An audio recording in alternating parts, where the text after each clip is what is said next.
Salut à tous et bienvenue dans cette nouvelle vidéo.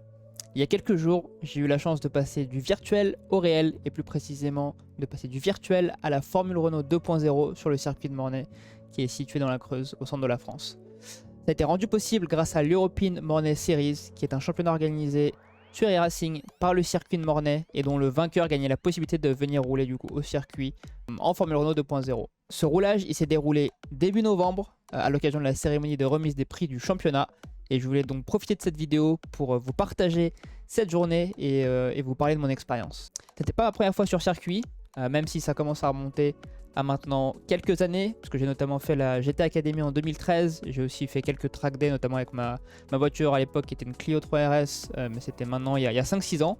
Du coup dans cette vidéo je vais évidemment vous partager quelques caméras embarquées de cette journée, mais je vais aussi vous parler de mon ressenti en tant que sim racer. Est-ce que vous êtes prêts? Allez, c'est parti. Donc on se retrouve sur ma deuxième session de la journée, qui est la première de l'après-midi, et donc qui fait suite à celle que j'ai eue le matin. La session du matin, c'était l'occasion de se familiariser avec le tracé, avec la monoplace évidemment, et vraiment l'occasion de prendre mes marques. Donc là, sur cette deuxième session, je vais vous faire un petit tour de circuit, vous montrer un peu les virages, les trajectoires, et vous allez constater à quel point le tracé est fun, agréable, varié également, relativement court au final, mais très plaisant. Donc là on arrive sur la ligne droite après le premier virage, en 5ème vitesse, ensuite on va rétrograder en 3ème pour un double droite. Donc là on a le premier droite un peu en descente, on va chercher l'intérieur évidemment, puis après les piquets on va élargir vers la gauche de la piste, on continue d'accélérer, on se remet ensuite à droite et on va garder la droite avant d'arriver au prochain enchaînement. On va freiner au plot, 4ème, on arrive quand même avec pas mal de vitesse, on cherche l'intérieur, on se met droit, on freine dès qu'on est droit, après on met un peu de gaz, 3ème seconde, on va chercher l'intérieur, on reste milieu de piste pour la prochaine épingle, on vient un peu du milieu de la piste et on va chercher la corde tard pour pouvoir remettre les roues bien droites et accélérer bien fort. Ensuite, prochain virage aussi assez lent, 4ème, on fait 3ème, on peut le faire en seconde mais 3ème était plus simple, on va chercher la corde aussi assez tard pour ressortir milieu de piste, se remettre à droite immédiatement pour arriver vers cet enchaînement, on arrive plein gaz, ensuite on freine avant, on met la 3, on réaccélère un peu avant, on reste milieu de piste, seconde, on va chercher la corde assez tard également pour bien privilégier la sortie, on remet gaz quand on ouvre le volant, 3ème, 4ème avant d'arriver au dernier virage, on reste bien tout à gauche de la piste, 3ème, seconde, on va chercher l'intérieur, on remet les gaz progressivement, on se met vers la gauche, on repasse la 3ème, on passe la ligne d'arrivée.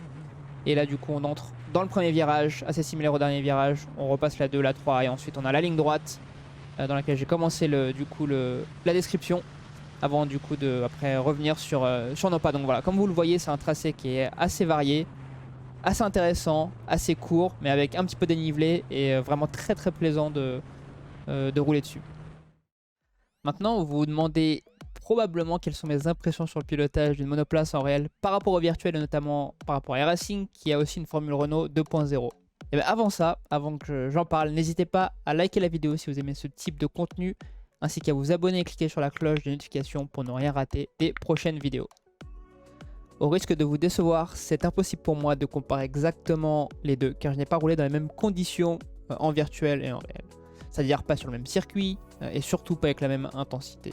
Impossible pour moi de vous dire si la Formule Renault 2.0 sur e-racing est réaliste ou pas, ou si son comportement est cohérent. En revanche, ce que je peux vous dire, c'est ce que j'ai ressenti moi au volant, étant avant tout un sim racer avec très peu d'expérience en réel. La première chose qu'on ressent, c'est l'humilité. On se rend compte très vite du potentiel d'une monoplace, et on se rend compte que même à 100 km/h, on sent vite les choses, on sent que la machine peut aller plus vite que ce que notre cerveau peut analyser lorsqu'on n'a aucune expérience dans ce type de véhicule. La deuxième chose que j'ai ressenti, c'est un sentiment de déjà vu entre guillemets. Pas de déjà vu car j'ai déjà roulé en monoplace ou même parce que j'ai déjà roulé à Mornay, mais déjà vu car le pilotage c'est en quelque sorte une chose instinctive pour moi vu toutes les heures que j'ai passées sur simulateur. Même si évidemment le virtuel et le réel ne sont pas exactement pareils. Ceci dit, chercher la meilleure trajectoire, gagner en dégressif, aller chercher le point de corde, réaccélérer le plus tôt possible et débraquer, les rapports de bois, voilà, toutes ces choses là qui sont au final des choses qu'on fait sur le simulateur, m'ont paru relativement naturelles entre guillemets. Ça veut pas dire que c'est facile, pas du tout, mais ça veut plutôt dire que je suis parvenu à avoir des repères relativement rapidement et à me familiariser avec la monoplace et le circuit relativement rapidement et aussi à mettre en application les conseils qui m'ont été données par le staff. Maintenant, ce qui est très différent du simulateur, et ça je vais pas vous l'apprendre, c'est évidemment les forces ressenties, mais aussi le facteur peur, qui sont deux choses qui sont évidemment non présentes sur simulateur et qui aussi vont augmenter en réel avec la vitesse et encore plus en monoplace, je dirais, puisque on ressent beaucoup plus les choses en monoplace que dans une voiture, on va dire classique, ou on va dire une voiture de route. Au final, je suis probablement resté très loin des limites de la monoplace, mais aussi de mes limites. Mais je tenais tout de même à vous partager un de mes tours sur une des sessions de l'après-midi avant de faire le bilan avec vous de cette expérience.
Globalement, c'était une superbe expérience et une chance d'avoir pu rouler en monoplace sur circuit. Le cadre est magnifique, le tracé également et le staff vraiment au top. Évidemment, sur ce type de roulage, impossible de pousser la voiture dans ses limites car je suis même limité par mes propres capacités. Ceci dit, pour quelqu'un d'aussi inexpérimenté que moi en réel sur une monoplace, on fait déjà plein de sensations et d'adrénaline. Même si le compétiteur que je suis aurait évidemment adoré pouvoir rouler davantage pour aller chercher encore plus ses limites. En tout cas, je tiens à remercier chaleureusement le circuit de Mornay ainsi que l'European Morning Series pour avoir permis ce roulage. C'était vraiment une opportunité unique et une expérience magnifique que je suis pas prêt d'oublier. Ça m'a aussi donné envie de rouler davantage en réel car c'est quelque chose que j'ai pas forcément fait ces dernières années, que ce soit en karting ou sur la piste. J'espère en tout cas que ce débrief vous aura plu.